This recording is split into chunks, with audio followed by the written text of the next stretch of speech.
Welcome to the PAC Football Report, covering games on September 18th, 2021. I'm Joe Onderko. This week we will take a quick look back at the opening weekend of conference games in the President's Athletic Conference, while also previewing Week 3 games this Saturday.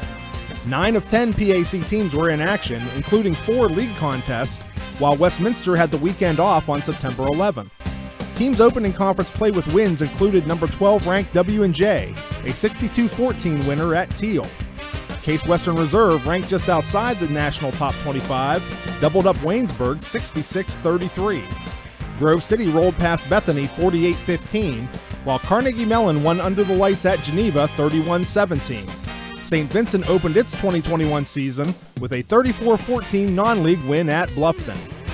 Earning PAC Offensive Player of the Week laurels was Case senior quarterback Drew Saxton, who threw for 433 yards and 5 TDs at Waynesburg.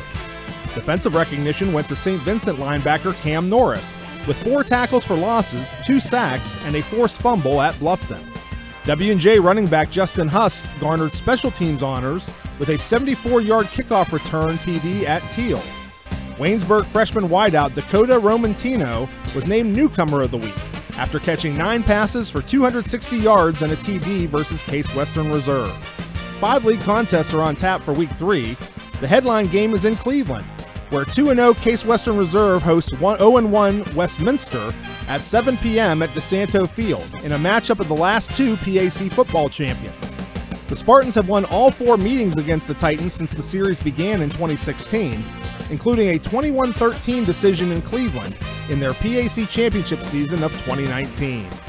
Another headliner takes place in Grove City, as 2-0 Grove City hosts 1-1 Carnegie Mellon at Thorne Field at 1 p.m. GCC has won 3 straight meetings against the Tartans, including a 24-14 final this past spring. W&J looks to remain unbeaten at home Saturday night, as 0-2 Bethany comes to Cameron Stadium to meet the 2-0 Presidents at 6 p.m.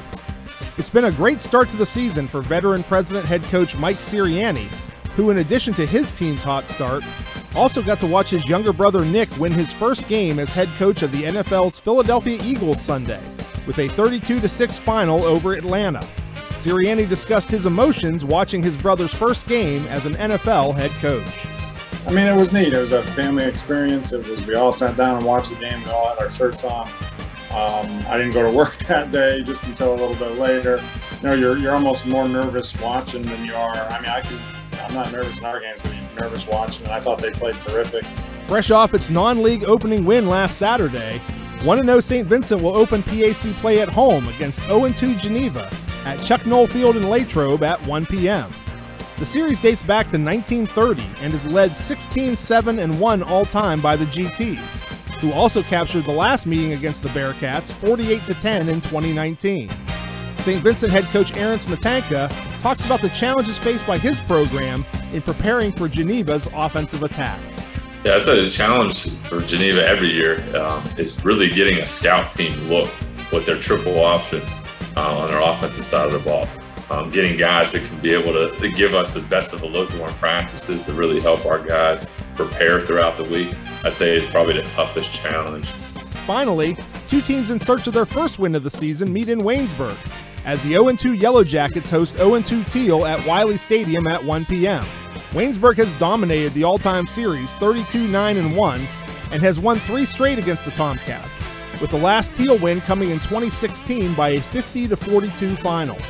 Yellow Jacket mentor Chris Smithley hopes the offensive spark his team produced last week in a loss to Case will carry over to this weekend. We found a little bit of something offensively. I think it comes down to the offense as a whole and having that identity and being able to get into some series and call some plays and set some things up. And just as a whole, our offense, the way they performed was a huge step in the right direction. That's all for this edition of the PAC Football Report. Please log on to the conference website at www.pacathletics.org anytime for the latest news, scores, statistics, and other information. You can follow us on social media via Facebook, Twitter, and Instagram. Links are available at the PAC website. I'm Joe Onderko. Thanks for listening, and we'll see you at the stadium.